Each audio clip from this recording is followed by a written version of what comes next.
గుర్తింపు కావాలని private drivers రోడ్డెక్కారు. Rashtriya చలాక్ Ekta మంచ్ ఆధ్వర్యంలో ఆదిలాబాద్ పట్టణంలో ర్యాలీ నిర్వహించారు. ప్రభుత్వంపై ఆధారపడకుండా ప్రైవేటు డ్రైవర్లుగా తమ కుటుంబాలను పోషించుకుంటూనే సామాజిక సేవలో భాగస్వామ్యం అవుతున్నామని అన్నారు. ప్రభుత్వం దయతో డ్రైవర్ చట్టం తీసుకొచ్చి డ్రైవర్స్ సంక్షేమ పోటీ ఏర్పాటు చేయాలని కోరారు. అలాగే ఫిబ్రవరి 6న డ్రైవర్ దినోత్సవంగా ప్రకటించి తమకు తగిన గుర్తింపునివ్వాలని కోరారు.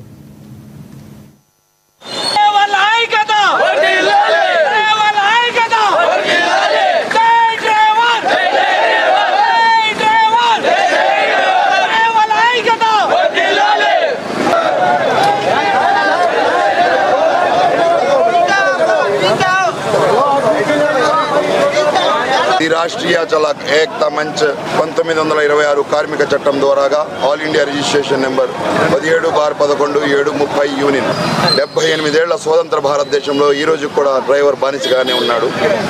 ప్రతి చోట డ్రైవర్ల పైన అఘాయిత్యం జరుగుతుంది, దౌర్జన్యాలు జరుగుతున్నాయి. ఎక్కడన్నా యాక్సిడెంట్ జరిగినప్పుడు కావచ్చు, లేదా దారిలో డీజిల్ దొంగతనాలు అయినప్పుడు కావచ్చు, అనేక చోట్ల ఇటు ఓనర్లతో ఇటు పబ్లిక్ కూడా సహకరివ్వట్లేదు. కాబట్టి ఈ రాష్ట్రీయ చలాక్ ఏక్తా మంచ్ యూనియన్ తరపు నుంచి ఒక డ్రైవర్ చట్టం ఏర్పరచాలని, ఒక డ్రైవర్ కమిషన్ ఏర్పరచాలని, దాని ద్వారాగా సోషల్ జస్టిస్ దొరికేటట్టుగా, అలాగే 6 ఫిబ్రవరి డ్రైవర్స్ డే అధికారికంగా క్యాలెండర్ పైన ప్రకటించి, ఎలా అయితే బార్డర్లో సైనికులు వీరమరణం చెందితే ఎలాంటి లాంఛనాలతో వాళ్ళకి గుర్తిస్తారో, వాళ్ళ దాన సంస్కారాలు చేస్తారో, అదేవిధంగా ఆన్ డ్యూటీలో యాక్సిడెంట్లో వీరమరణం చెందిన మా డ్రైవర్ మిత్రులు కూడా ఆ విధంగా గుర్తింపు రావాలా, వీరమరణం గుర్తింపాలా అన్న 2వ డిమాండు.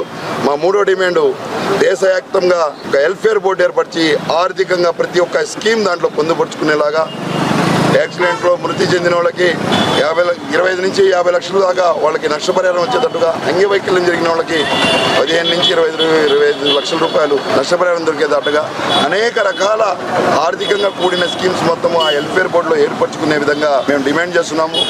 పోయిన 20 మార్చి 20వ తారీఖు 3వ నెల 2025న రాష్ట్రపతి, సుప్రీంకోర్టు చీఫ్ జస్టిస్, ప్రధానమంత్రి, కేంద్ర హోంశాఖ, కేంద్ర కార్మిక శాఖ, కేంద్ర రోడ్ అండ్ ట్రాన్స్పోర్ట్ మినిస్టర్లకు కూడా మన యూనియన్ తరపు నుంచి డిమాండ్ లెటర్స్ ఇచ్చున్నాము, రిసీవింగ్ తీసుకుని ఉన్నాము. కాబట్టి రాబోయే రోజు